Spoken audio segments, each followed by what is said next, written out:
Hi friends, ಇವತ್ತು ನಾನು review ಮಾಡ್ತಾ ಇರೋಂಥ ಪ್ರಾಡಕ್ಟ್ ಬಂದು ಬೋಯಾ M1 ಮೈಕು, ಆಕ್ಸಿಲರಿ ಮೈಕ್. ಇದು ನಾಯ್ಸ್ ಕ್ಯಾನ್ಸಲೇಷನ್ ಮೈಕ್ ಕೂಡ ಹೌದು.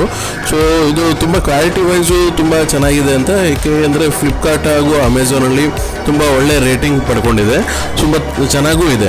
ಸೊ ನಾನು ನೋಡಿದ ಮಟ್ಟಿಗೆ ಇದರಲ್ಲಿ ಏನೇನು ಫೀಚರ್ಸ್ ಇದೆ ಅಂತಂದರೆ, ಸೊ ಇದು ವೈರ್ ಬಂದು nearly more than 4 metres length ಇದೆ. ಸೊ ಇದು ಇದ್ರ ಸ್ಪೆಸಿಫಿಕೇಶನ್ ಹೇಗಿದೆ ಅಂತ ಅಂದರೆ, ಎಲೆಕ್ಟ್ರಾನಿಕ್ ಕಂಡೆನ್ಸರ್, ಓಮ್ನಿ ಡೈರೆಕ್ಷನಲ್, ಅದರ ಜೊತೆಗೆ features clip on mic, smartphone ಇದೆ, DSLR ಕನೆಕ್ಟ್ ಮಾಡ್ಬೋದು, ಕ್ಯಾಮ್ ಕಾರ್ಡರು, ಆಡಿಯೋ ರೆಕಾರ್ಡರು ಎಲ್ಲದಕ್ಕೂ ಕೂಡ ಇದು ಮಾಡ್ಬೋದು. ಹೈ ಕ್ವಾಲಿಟಿ ಕಂಡೆನ್ಸರ್ ಇದೆ, ideal for video use, low handling noise cancellation features ಇದೆ. ಸೊ ಇದರಲ್ಲಿ ಸೆಲ್ಸು ಎಲ್ಲದೂ ಕೂಡ ಅವರೇ ಕೊಟ್ಟಿರ್ತಾರೆ. ಸೊ ನೀವು ಮೊಬೈಲಿಗೆ ಕನೆಕ್ಟ್ ಮಾಡಬೇಕಾದ್ರೆ ಸೆಲ್ ಆಗೋಂಥ ಅಗತ್ಯ ಇಲ್ಲ. ಸೊ ನಾನು ಫುಲ್ ವಿಡಿಯೋ ನಿಮಗೆ ಬೇಕು ಅಂದರೆ ನೀವು ನನ್ನ ಯೂಟ್ಯೂಬ್ ಚಾನಲ್ ನೋಡ್ಬೋದು. Thank you.